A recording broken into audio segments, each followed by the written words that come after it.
Good afternoon, everyone. I'm Professor Andrei Zvelindovsky. I'm head of School of Mathematics and Physics in the University of Lincoln. And today I will tell you about mathematics of complex flocking of birds.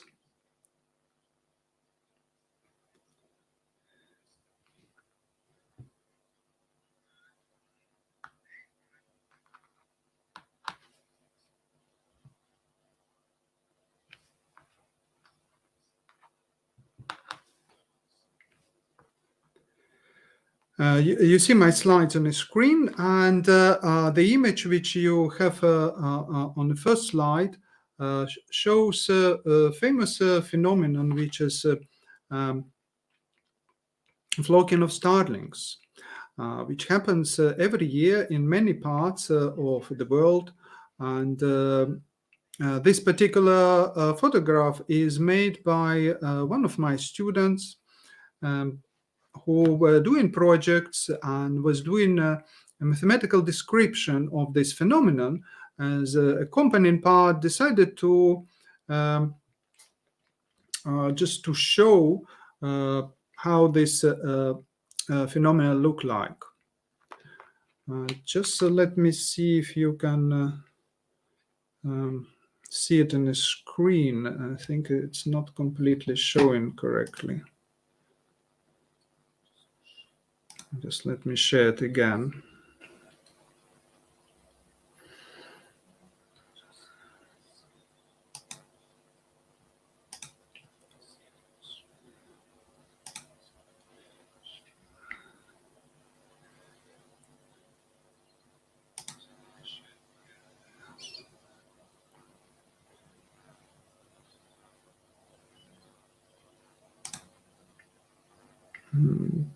Just let me.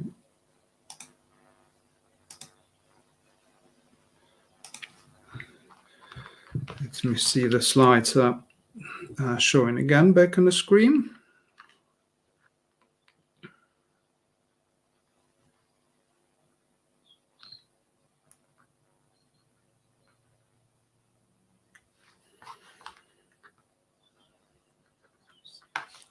Yes, so that is a bit better.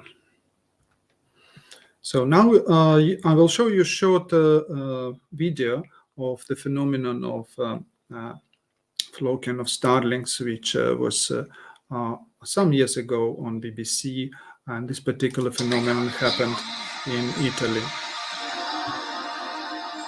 10 million starlings flock together to create the most astonishing aerial display in nature.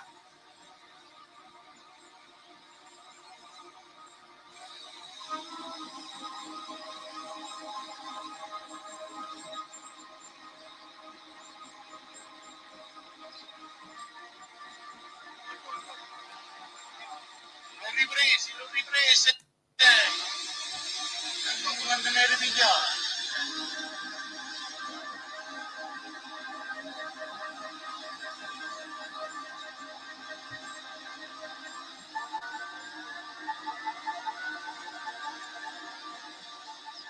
These spectacular aerial displays are seen between October and February, when birds pour into Rome from all over Northern Europe.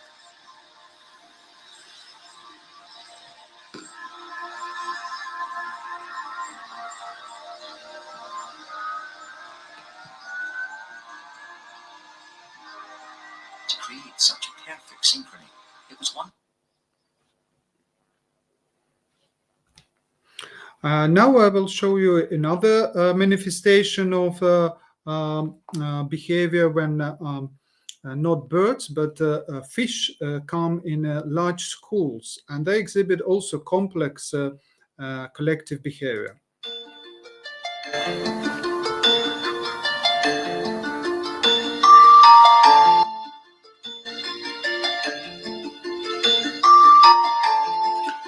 As you see in this image, fish creates what is called fish ball. Um, they all move in a coherent fashion. There are thousands of fishes, and it looks like they on purpose create all this together. But each fish is probably doesn't have all this in own head, and but still it follows this very spectacular collective behavior. And one more example of totally different animals also exhibiting very spectacular collective behavior. This behavior looks like a flow of liquid or water through the hole. Sheep moving along the field. They somehow heard in this particular way, and if you observe it in a large numbers of these animals, it really looks like some moving particles, like some liquid, and you can think here about it like a bubble of this liquid. If you look carefully, you also observe some dogs on the side, so there is interaction between dogs and sheep. And it's still, if you look from far away, and if I would look, and if I take off my glasses, then I actually see it like a really like strange beautiful liquid pouring through the opening, which is in this particular case just a gate in the field. And a question, of course, arises how this very complex behavior comes about. These different type of animals exhibit these very complex and very beautiful dynamical patterns. How exactly that happens? Do they all have it in their heads, this that they need to create such beautiful patterns? After all, fish, birds, and sheep are not very complex animals. Still, behavior is very, very complex. And I jump here to something from now science fiction novel of many years ago in 60s. Quite a famous those years science fiction writer Stanisław Lem from Poland wrote many novels, and one of these novels, Invincible, was about large clouds of metal insects, as it written in this piece of text. These insects, they've been very small. They were tiny robots. They only could fly, and they could have simple communication with each other. They've been so simple that they did not have big computer inside or kind of big brain. They just could fly and communicate with each other. But coming into the huge numbers like depicted in this artistic impression, this enormous kind of clouds of metal insects would exhibit something which in science fiction all was artificial intelligence type. And this intelligence was so strong that it was competing with intelligence of humans, which in this novel arrived to that planet. And this cloud attacked the human sheep, like depicted in this image. And with all the power of human civilization, which in that novel, it could not win this battle with these metal flies. At the end, they need to retreat and leave that planet alone, planet populated by tiny metal flies, each robot having no any complex intelligence at all, just can do a couple of commands, that's it, but communicate with each other. They exhibit so complex behavior that they outperform all possible intelligence of humankind. And this gives us a bit dangerous even kind of feel. As you read in the news or on internet, you might find there are lots of drones nowadays, and the drones are becoming smaller and smaller. They also use for military purposes, and in some instances they use in large numbers. And if we think that these numbers could be that large, like in the science fiction novel in the 60s by Stanislav Lem, who knows? Maybe they can create this artificial intelligence which would outperform our intelligence, and how dangerous that can be. But before that happened, we hope to understand this complex behavior. And now I will tell, what about math? Can math help us here, and how it does? So let's think about birds and how they possibly create this flocking behavior. I'll tell you about a very simple model which was proposed some years ago by several scientists in Europe. It's named after Vicek, a scientist in Hungary, and it's called so-called Vicek model. It's most simple model one can think about. So imagine two birds flying, and at one moment they see each other. These two arrows depict their velocity. We assume the velocity doesn't change in its magnitude. It remains the same velocity. Only direction could change once the birds see each other. How they change? And then we impose the following rule. We remove birds so that they don't obstruct us. We just deal with mathematics, so just vectors. We take these two vectors and we sum them up. We use standard summation rule. Triangle, for instance, this will be summing up vector. That will be our new direction of movement of both of these birds. They see each other, somehow in their brain they perform summation of two vectors of their velocities, they sum them up, and they determine this our new direction of flying. The magnitude of velocity is the same, only direction change. This is birds flying in parallel after they saw each other. Okay, these are two birds. What about if we have three birds? Yeah, for instance, angry bird. The story will be the same. So the three birds, they have three different directions of flying, but once they see each other, their velocity vectors all will be summed up like this. And the rule of summing up of three vectors is the same. You plot them from beginning to the end, and third vector, you sum them up, and these new directions come this way. That will be our new direction of movement of all of these three birds, like this. So after these three birds saw each other, they all will start flying in the same direction, like this. So all parallel in one way. Right. Okay, that looks simple, very simple mathematics, but how does it kind of work? Not just in a cartoon, but in a larger number of birds, because we've seen in the videos the behavior becomes really spectacular. Then there are thousands and thousands of those birds, fish. Right.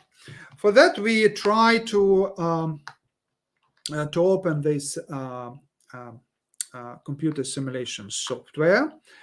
And let's see if it pops up on the screen.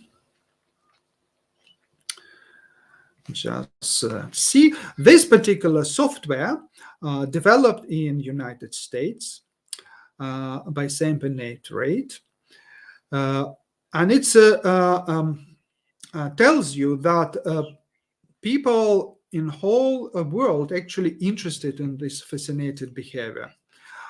We also work in University of Lincoln. We are doing research on that. We collaborate with people in various countries. This particular simulation is done independently by people in the United States, but it's very beautiful simulation tool, just to have you an idea how it all works. Let's start. So first of all, we create our universe. What is a universe in a computer? It's actually a box. This particular box, this is our universe where we will computer simulate our rule, the Vichek rule, which I showed you, in this box. What is special about this universe? So let's put one fish or bird here. You see this flies to the right and then appears to the left. That is called in mathematics periodic boundary conditions. That means everything which goes to the right is immediately connected to the left. And the same with top and bottom. Therefore, in mathematical terms, you can think about this white square as torus. And you can Google yourself what torus looks like, but it shows that mathematics has various dimensions you can think about. You can depict it as square of periodic boundary conditions, but also you can use in topology, convert it into torus. Right, so we can create two particles and more, and they all will live in this universe like this, but let's apply Vichek rule. So the rule is the following. There are two particles, two birds. As soon as they see each other, they will fly parallel, and they will see each other as soon as this yellow range of circles intersect. This yellow circle shows us a range of vision. So the birds don't see beyond this yellow circle. Okay, these are two birds. And then what also can happen, then they fly, there will be wind around or some disturbances. That means that sometimes they can make mistake in summing up these vectors. What this mistake would mean in a form of mathematics, that would form a mathematical noise or random numbers. We can generate random numbers, and this will be a random number of how much they make mistake in summing up vectors. So therefore, this randomness is in radians, in unit of angle. And we can vary in this tool. We can add a little bit of randomness. You see, they made mistake in summing up, and then they suddenly go out of being parallel. We can make a bit less, and then you see they just a little bit kind of move, but they still can break, and they can meet and fly again. But then in certain moment they can also again split and move together. And this randomness can be small, it can be huge, so huge that they totally kind of lost kind of on one's place. Right. We can add more particles. So we can add 2, 3, 4, many, many more. And then we can combine these two parameters together, randomness and number of particles. So we also can, so let's just show a bit more particles. So let's put this number of particles and then have a bit of no randomness like this. If you have, you see, you have a reasonably large number of particles and no randomness, so no mistake in summing up vectors, after some time they will see each other all and all fly like one big flock. We can also add more particles, remove randomness, and they still one moment will see all each other, sum up all the vectors together, and fly at the end as one huge like cloud, a flock. Yeah, this has now happened. You see it's one big cloud. If you add a bit of randomness, this cloud will come together and break into various parts like this. And that already looks quite similar to what you would observe in nature, while we have very simple mathematical rule, only summing up vectors and a bit of randomness.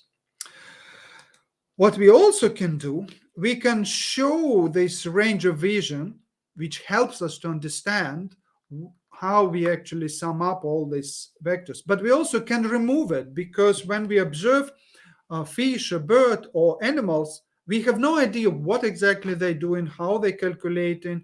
We just see how they move. So if we remove their vision, a vision range, they still see each other the same way. So what they do, they see each other within this yellow region, but we will not show it for us.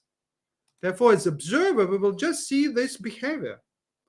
And if nobody would tell us what is going on, that they sum up vectors, we might not find out what exactly they're doing. For instance, I can add fewer particles and with less noise, no noise, and you see they fly, but I would not immediately figure out what exactly they're doing if I would not know that they sum up vectors while they are coming into this range of vision. Right. So this is our range of vision, and now we have all these parameters. We can vary how much the randomness is and how many particles are here. And also we can, of course, vary how far they see, how good their vision is. For instance, if their vision is like huge, what happens, they very fast see each other. And if I remove the range, and I just first add number of particles, I add a bit of randomness, and then less randomness. You see, as soon as I remove randomness, they immediately all start to move in one direction. Right? So you see, now very random, I remove randomness, they all immediately fly in one direction. And that is because if I show range of vision, they see whole box straight away. Right, I will not show how far they see. I will make their range of vision small.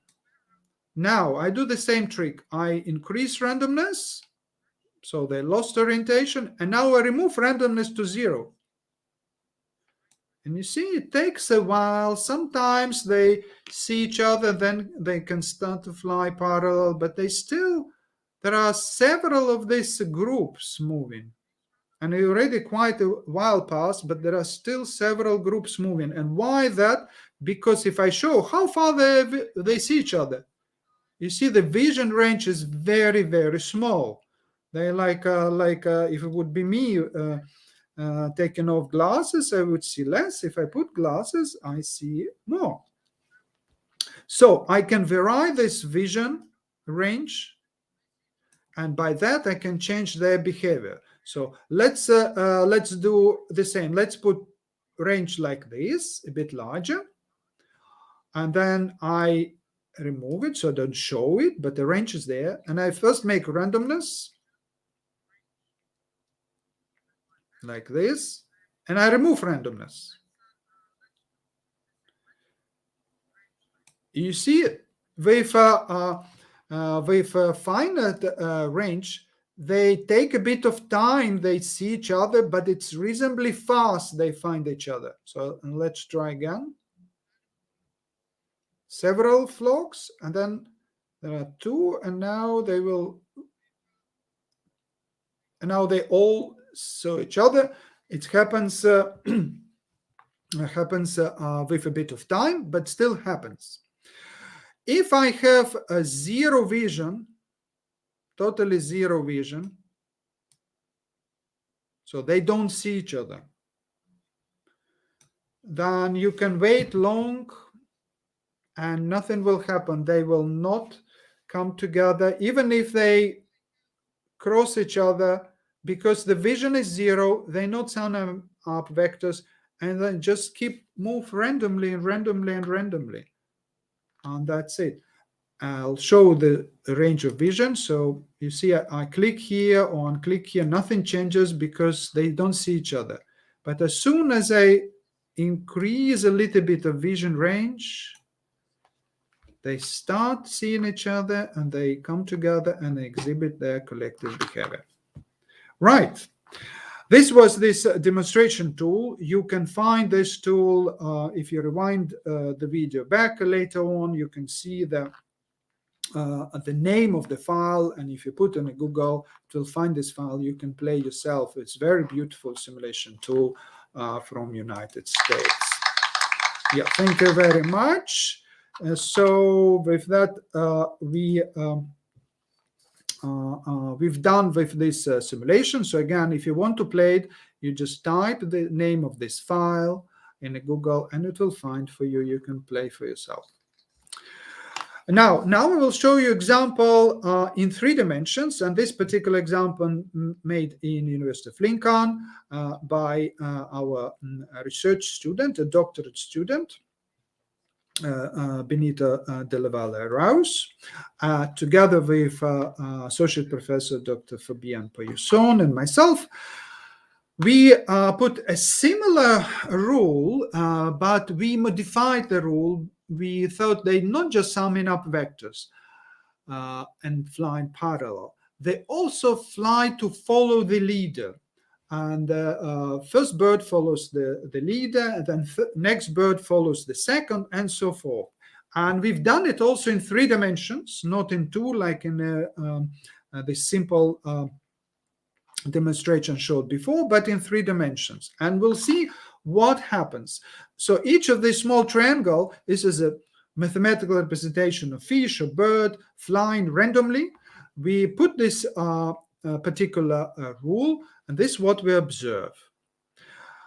They start to follow each other and they form like lanes, or something which looks a bit like Chinese dragon on celebration of Chinese New Year. And as the time goes, all these snakes or dragons, they eventually will see each other.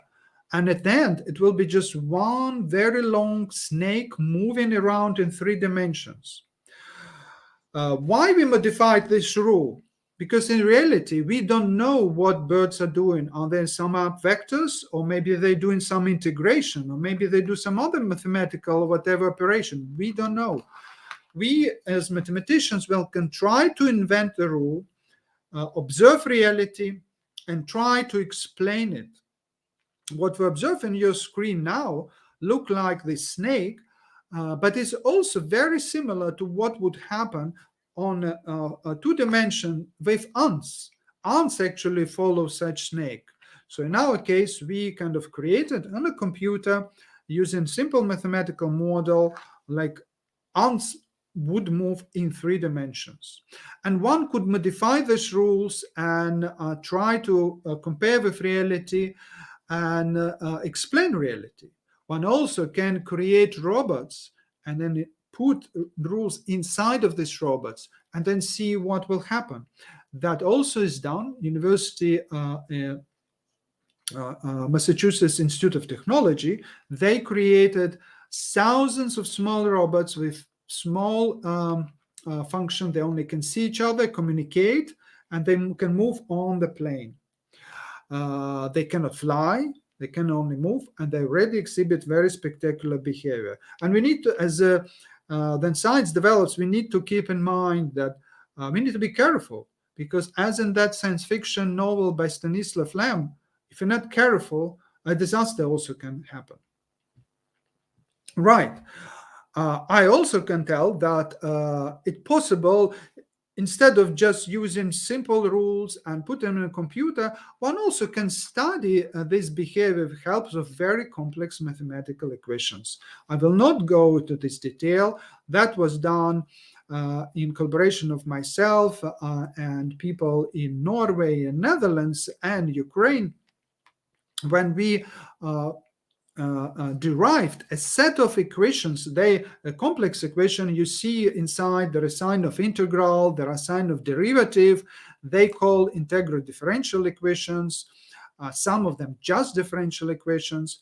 And it also can describe how, for instance, birds or fish can come into the circular movement, into this vortex, as I showed you with fishbowl in the very beginning. But I won't go into this. I just show that mathematics can become rather complex, and there are many people on planet who try to understand this. And there are many open questions we don't understand. This is why scientists all over the globe trying to solve this mystery. This is just another video of something which you might have seen in everyday's life, and apparently we still don't understand this. These are the same starlings, but they sit on a tree, and one moment they actually will all start to fly together. How they synchronize their movement, what exactly algorithm they used, we don't know.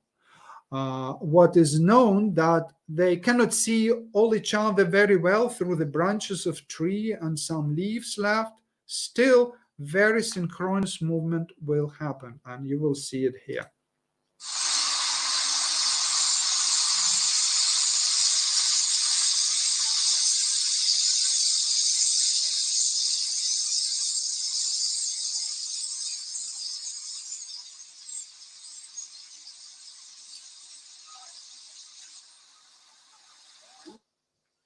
So, you've seen this very spectacular movement that they all fly together.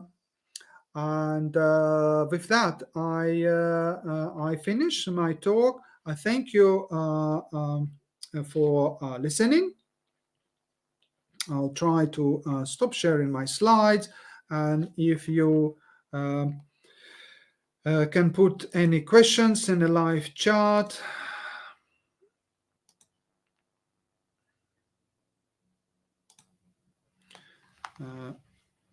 Then I can answer those.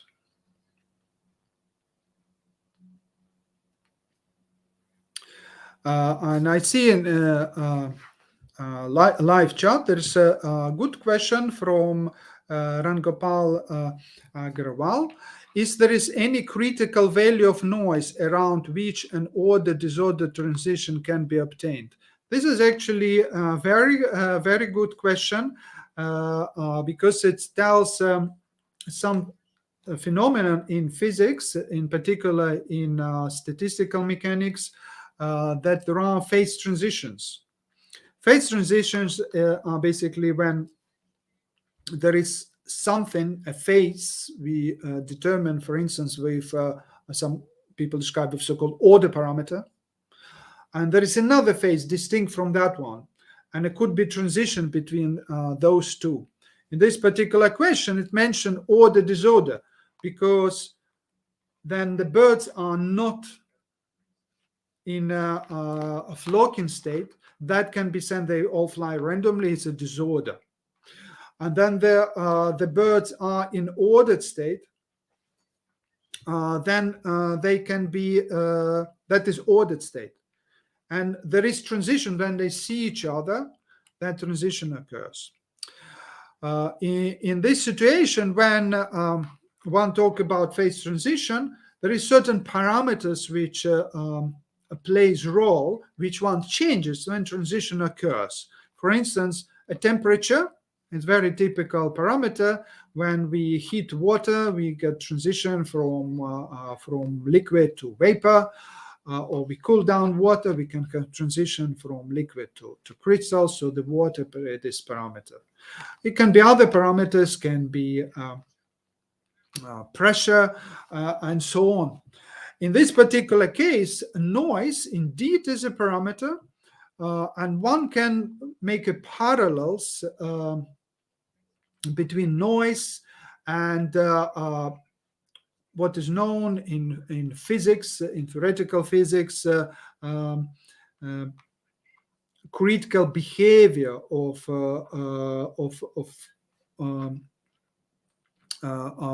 matter. This particular matter, these birds and fish, they even have name nowadays. It's called active matter. And indeed, one can study if there is a critical value of noise and how it depends, for instance, on different model of interaction of birds. The one which is most simple one, Vichek model, I showed on the screen.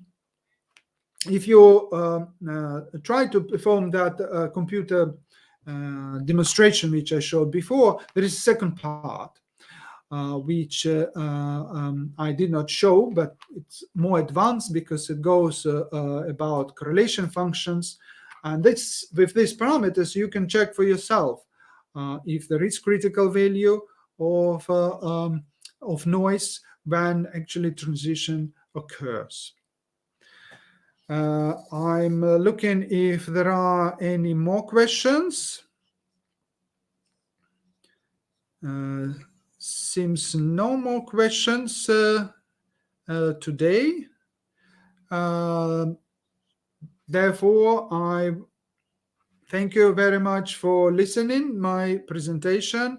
I hope it showed how simple mathematics can produce something very, very complex, and moreover, something which we still not completely understand.